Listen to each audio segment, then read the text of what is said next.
So start on the outside, it's on the driver's side. Square key for the water filler.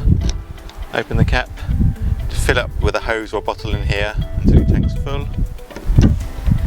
And the power inlet is this socket here. The cable, lift up the flap on the socket. That goes to the back of the connection and clips into place. And to remove it, you press down this blue lever on the left and pull the plug. So hold the plug, the thumb on the lever, give it a gentle wiggle, and that releases it. So there's a wastewater holding tank on board for the sink. It's this blue valve by the rear wheel. Simply turn the valve to the open position and the water will drain away. Make sure you do it over a drain point at a campsite. And then when it's all drained, close the valve back up. So to open the pop top, we undo the rear buckle first. Back here, press the top of the buckle, pull the strap down to loosen it, and then just remove the metal buckle from the clip. And then we come onto the front buckle, release this one the same as the rear, push the clip in, pull the strap down, drop the metal clip away. So once both clips are released, we simply push up on the roof. The roof goes all the way up, the bed stays loose. So then we have to use the same front clip to clip the bed onto the clip there. And the rear of the pop top has two ventilation panels. They simply unzip as far as you need for ventilation at night time. Make sure you zip them up before you bring the pop top down. The two pop top windows have a night blind on them. You simply unroll from the bottom and then they just clip behind the rail there.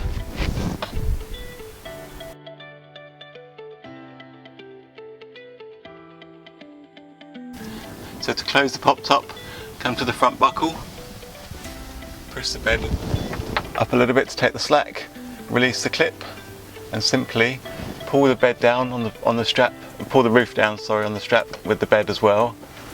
As the roof's down, put both straps back in place. So simply pull the loose end into the clip position, put it down nice and snug, make sure the canvas is clear, and the same on the back. So the 12-volt system shuts down when the engine is running. So when you come back in and you want to turn it back on, simply press the power button and that activates all the lights that are individually switched. And then there's the water pump button and that activates the water pump. I only have this on when you want to be using the tap, so it can stay off when it's not used. And then there's another stand button here, can go through some features on the screen to give you battery voltages and the water tank levels for fresh water and wastewater. So Bob has a diesel heater. The outlet is under the driver's seat. To turn the heater on, press the button twice in the centre and it will say starting on the screen. Then you have your temperature control, which is these buttons at the side, the left and right arrows for your temperature. It takes about 2 or 3 minutes to start heating up, and then to shut it down simply press the square button twice and then it will go to a shutdown mode. It takes a few minutes to cool down and shut down as well. So the sink is under the right hand cover. Lift up the cover, lift up the tap, make sure the tap switch is turned on the panel and then simply open the tap. When you finish using it, lower the tap down and then bring the lid down.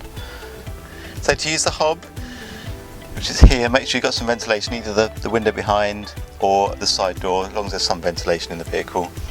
Lift up the lid, take hold of the heat shield, and that spins around to the side just to protect the seat. And then once your gas bottle's on, push and turn the controls, press the striker, and then the hob's lit. And then you can adjust as you would at home. Make sure you turn them both off fully, let them cool down before you then lift up the heat shield, hold on to it and just gently lower the lid down. Make sure the shield's far enough forward so the lid closes properly. So to use the grill, We need the igniter in the cutlery drawer. Lower the door, turn on the gas, and then just light the centre of the burner. Hold the grill button in for a few seconds, and you can let go, and then you're lit. There is also a light over here, and the grill pan stored down the bottom. So the two kitchen base cupboards, the cutlery and utensils in the top drawer. Bottom drawer is the plates, the pans, all the cooking utensils. So the fridge is wired directly to the battery. There's a isolator switch up here, just make sure it's down on the on position when you're using it. Lift up the lever and the fridge opens. Little freezer compartment in the top and a temperature adjuster on the side, but you can generally leave it in that position.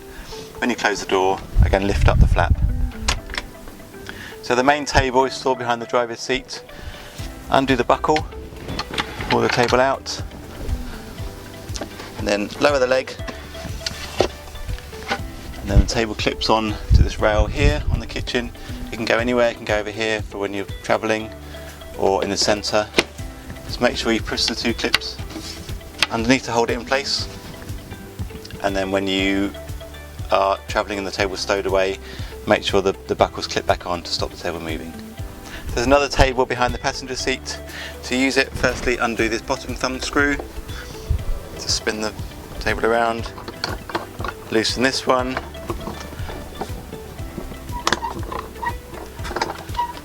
and then once the table's level, retighten this bolt, and then you can use it with the passenger seat swiveled, or it can even come outside.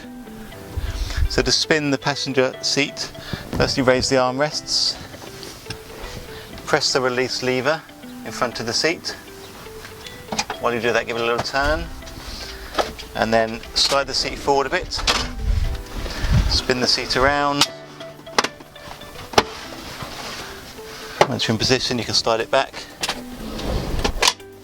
You must return the seat back to its front facing position when you're travelling.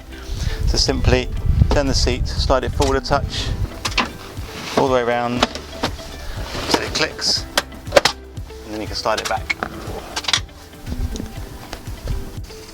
So to make up the bed from the seating position, it's nice to remove the headrest. You don't have to, but it gives you a bit more space. Lift up the base cushion and lift up this little handle here. While you're holding it up, simply pull the backrest towards you. You can let go of the handle at the bottom. Swing the backrest towards you, rest it on your knee, push the base cushion back, and then lower the bed right down, and then you can just wiggle around the cushions there. So to go from bed back to seat, we flip up this little corner piece here, pull the two seat belts, keeps through, and then we lift up from here, slide the base cushion forward, and keep dropping back. As you go back, we need to feed the seatbelt buckles through.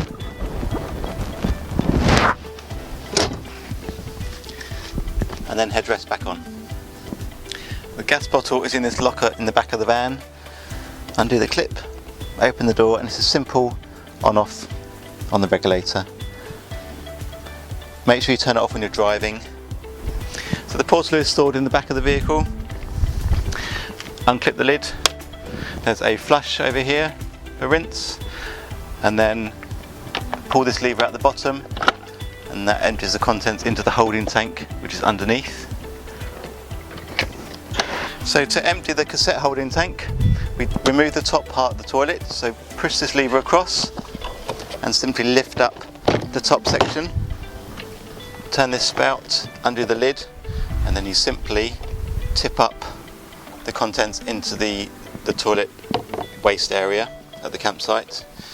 Then you can open the valve, bit of fresh water in there to clean it out, swill it a few times, a few fresh water fills and drains, and then when it's clean, put a little bit of fresh water in the bottom, and then a little glug of the blue chemical into here, and then you close the valve till it clicks, put the spout back, and then pop the top section back on, clicks.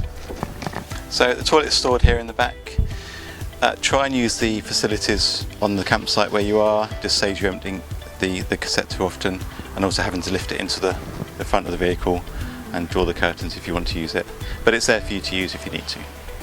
So the side awning, you need to grab hold of this pole here at the back, and then the hook end goes into the attachment on the awning, and then you simply twist to open it.